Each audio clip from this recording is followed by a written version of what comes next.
E olha só, nação, o Brasil vai enfrentar a seleção da Argentina e o Neto falou sobre as mudanças que vão acontecer na seleção, como, por exemplo, o Wesley do Flamengo, que será titular nessa partida. Inclusive, ele pediu que o Dorival Júnior coloque o Wesley como titular, porque está voando, o menino tá brilhando.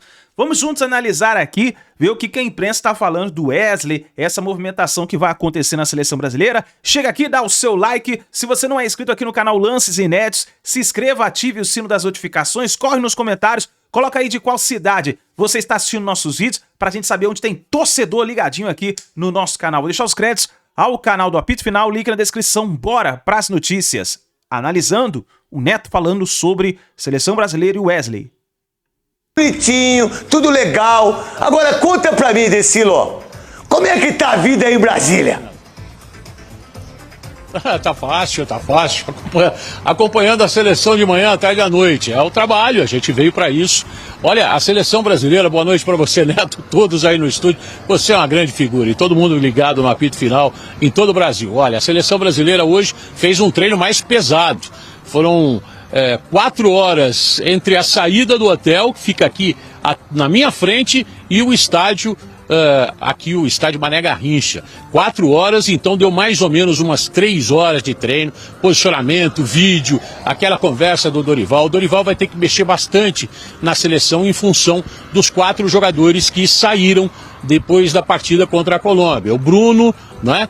O Gabriel e também o Gerson, e também o goleiro Alisson. Então, muitas mudanças na seleção brasileira. A gente ainda não sabe do Dorival Júnior. Amanhã tem uma entrevista coletiva às 8h45 da manhã, depois 9h30 um treino, e a gente só pode acompanhar 15 minutos, como aconteceu hoje. A gente acompanhou 15 minutos do treinamento. A gente ainda não sabe a seleção brasileira. Tem um palpite aqui, eu tenho aqui uma prévia mais minha e de alguns colegas aqui, mas claro que não dá unanimidade. Vamos ver o que o Dorival vai aprontar, como é que vai, se vai no mesmo esquema, com 2 jogadores no meio campo e 4 no ataque, a gente ainda não sabe, Neto. Quer uma prévia minha ou daqui a pouco? Não, você tá tomando muita água aí, Desi, tem que tomar cerveja também, porque aí é muito seco. Tá tomando cervejinha? Tá tomando uma cervejinha gostosinha? Uma aguinha também? Você com cabeça? Aguinha, tem bastante água. Aqui é muito, o Cabeça tá aqui do meu lado. O Cabeça é um parceiro e tanto. O que é? Eu já escutei. O Cabeça, como que chama a esposa do Cabeça? Olha, vai voltar terça, então até terça de manhã você quebra geral, bem. Natália, terça o Cabeça vai voltar. Só pra te avisar, tá, Natália? Você que é uma baita de uma enfermeira. Então dá a prévia pra nós, meu querido, maravilhoso Instagram. Dá o seu Instagram, dá o Instagram pra todo mundo se seguir e conta pra nós a prévia o que você acha. Decilo. Pode Silo é o nosso Instagram e também o nosso canal no YouTube. Uma prévia aqui que a gente pode imaginar, diante de tudo que aconteceu nos últimos dias, o Bento deve ser o goleiro titular, até porque ele entrou no lugar do Alisson, quando o Alisson se machucou. Há uma dúvida grande com relação ao Wanderson ou o menino Wesley, que é do Flamengo, primeira convocação, 23 anos, entrou muito bem no segundo tempo contra a Colômbia, no lugar do Wanderson, que não foi lá tão bem. Aí, quando você não tem muito tempo para treinar, de repente os jogadores que atuam juntos, o Marquinhos, que é o capitão do time, vai, claro, seguramente estar. A outra vaga na zaga, a gente sabe que teve baixa por causa de cartão amarelo, pode ser o Beraldo, mas também pode ter a estreia do Murilo, pode ser o Léo Ortiz do Flamengo. Eu apostaria no Beraldo, porque joga no PSG ao lado do Marquinhos, lateral direito, esquerdo, o Guilherme Arana. O meio-campo é a grande interrogação, né? Daqui a pouco você vai ver uma entrevista exclusiva que a gente fez com o André, o volante do Wolverhampton. O cara tem um acerto de passe maravilhoso, de cerca de 95% na seleção brasileira, esteve em todas as convocações do Dorival Júnior, então eu apostaria no André, e aí pode ter o Joelinton ou não, ou o João Gomes, que você acabou de elogiar aí antes de me chamar, né? Então, André, João Gomes ou Joelinton, e essa dupla do meio-campo. Se ele apostar num trio no meio-campo, pode ser a entrada do Matheus Cunha, que também é um jogador que está atuando bem lá no futebol inglês. Pode ser uma opção se ele formar um tripé no meio-campo, porque o Matheus Cunha, que é atacante, tem jogado também como um segundo homem, um terceiro homem no meio-campo. Ele volta um pouco mais. Mas eu apostaria numa dupla nesse sistema defensivo e um quarteto lá na frente. Savinho, Rafinha, Rodrigo e Vinícius Júnior, que nos salvou nessa última partida aí aos 53. Essa seria uma prévia. Tá. Bom, Neto, posso chamar essa entrevista com o André, que a gente fez com exclusividade? Não pode não vai chamar nada não. Desculpa. Você fica na sua aí, você já falou tudo pra nós, você fica junto com nós aí, que por sinal quem salvou não foi o Vinícius Júnior, quem salvou foi os dois urubu que vocês dois mostraram lá no hotel. É você com cabeça. Pra você. Falei pra você? Falei pra você, Marília Ruiz, Quesada e Godoy. Rapidinho pra gente chamar a matéria, mas vocês falam o que vocês quiserem. E é óbvio que é assim todo programa que eu faço. Cada um fala o que quer e é responsável por isso. Por que não usa o Hendrick e não usa o Estevão? Qual a ideia?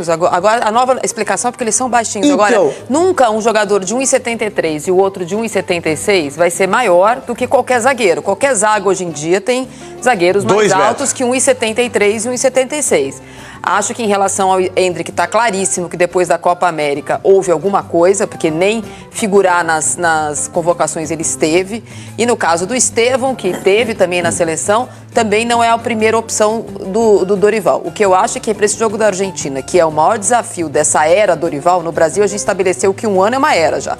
Dessa era Dorival vai ser o maior desafio que o Dorival vai ter. Ainda que ele tenha conseguido um respiro, um alívio nessa vitória. E os números dele são bons, né? Da Colômbia. É absurdo, né? A verdade é que ele tem um time muito fraturado daquilo que ele pensa que é o sistema defensivo da seleção. Não tem o goleiro titular, não vai ter a zaga titular e no meio de campo tem um jogador que se destaca, dois jogadores se destacaram. O Gerson pouco tempo que se machucou, que foi o Bruno Guimarães.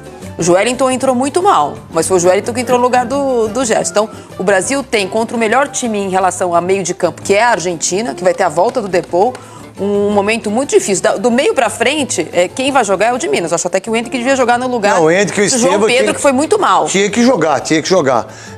Quesada, o Wesley não deveria ser o titular absoluto da lateral direito? Qual a visão que você tem ou não? Não, para mim o Wesley já deveria ter entrado como titular na partida anterior aí, né? Contra a seleção da Colômbia. É bom a gente destacar que o Estevão e o Hendrick não foram usados. Às vezes acontece umas coisas com a vida da gente, todo né? mundo, gente. Eu tô olhando você, esse corpo seu, assim, muito musculoso. Aí eu vejo você de costas, você é tudo careca. Mas você tem pelo pra dar com pau, velho. É a fila. Eu não vi algum cara peludo. Por que tem isso? Por que a pessoa tem tanto pelo no braço e é careca? Eu passei na fila do braço mais vezes do que na fila da cabeça. Então, Wesley. Mas eu queria dizer o seguinte: o Wesley, pra mim, tem que ser titular. O meio-campo, como a Marília falou, isso é um problemaço, porque você perde dois titulares nesse momento absolutos, que são Bruno Guimarães e também o Gerson. Agora tem um pulo do gato aí, né? O João Gomes não foi chamado na primeira. Então ele vem agora para ser titular também. Então E outra, não usou nem o Estevão nem o Hendrick no jogo. Mas eu acho que ele entrou com o Matheus Cunha. Seria um tanto quanto contraditório não iniciar o jogo na vaga do João Pedro e colocar o Matheus Cunha. Ou seja, tem muita coisa errada também nesse conceito de formatação do time. Tá. O Godoy, conta pra mim. Acho que o certo é o Beraldo, porque se o Beraldo joga com o Marquinhos lá no Paris Saint-Germain, cabe a ele. Você pensa diferente ou não? O craque Neto e colegas e telespectadores, pelo que passa na cabeça do Dorival Júnior, um dos técnicos que estão assumem o comando da seleção, é uma incógnita, cara. Não, você tem noção daqui de fora de uma realidade e do que você faria usando os nomes que lá estão. E ele não faz, ele faz tudo ao contrário. E pelas opções, as opções também não dão a verdade deveria ser o Léo Ortiz, né? É porque o Beraldo jogou ontem, né? Tudo bem, mas entendo que por conta de jogarem juntos poderia até ser. Mas você coloca no lugar do treinador, você coloca você como treinadora. Eu trago o cara, eu boto ele pra jogar. E aí, tem essas coisas, Maria. Não, e jogam juntos, do ponto de vista do entrosamento, seria melhor. Aí vem, por exemplo, essa justificativa, se é a estatura, por que convoca? Se desse tamanhozinho não joga no meu time, não joga a hora que eu preciso, por que eu convoco? Chamou o Pedro do Ceará. Aí veio o problema, mas tem poucas convocações, não estava sendo convocado. Não podemos esquecer que os jogadores do Botafogo foram convocados e foram titulares quando foram convocados. E salvaram o Dorival Júnior. Quem salvou o Henrique também. Então, não dá para saber. Lá, eu estou tendo um contato com jogadores que foram tetra e penta. E você escuta eles falarem, né? Tetra e penta, e aí a gente pergunta, o que passa? Nem eles conseguem entender. O que o Dorival está fazendo. Dá a impressão que está perdido. Não, do ciclo do Tite também. Porque dá a impressão que eles convocam, dão prioridade para os jogadores que estão no futebol europeu. Principalmente da Premier League. Para eles aprenderem. E aqui, eles, técnicos, aprenderem como que esses jogadores jogam lá. Esses jogadores que jogam bem lá, será que os companheiros de clubes são melhores do que os companheiros de clubes só que eles jogam bem, seleção brasileira? Só que eles jogam bem em time pequenininho, time que não vai conseguir nem classificar para a Liga dos Campeões. É tudo time pequenininho. E que lá eles não são protagonistas em nenhum lugar. Só que assim, João Gomes é bom de bola, Bruno Guimarães é bom de bola. Só o que falta pro treinador é montar um time e fazer o Rodrigo jogar, fazer o Vinícius Júnior jogar, dar uma condição pro Rafinha jogar. O rapaz tá jogando muito no Barcelona. Faz o gol de pênalti e sobe no jogo. Se ele é o craque que todo mundo fala. Essa aqui é a incógnita. Onde? Por que esse jogador Pra mim é o treinador. Então, pra mim é o treinador. Ô Decilo, você que tá aí, tá aí então, nação, o Neto e os comentaristas falando sobre os jogadores que serão escalados aí para a seleção brasileira na partida contra a Argentina. E o Wesley, hein? O Wesley tá voando, tá jogando muita bola no Flamengo. Merece ser titular nessa partida. Vamos ver se o Dorival vai colocar ele. A gente vai ficar de olho. Vamos trazendo as informações para vocês. Vamos ver como ele vai jogar. Vamos ver como ele vai se sair. Tamo junto, nação. A gente se vê no próximo vídeo.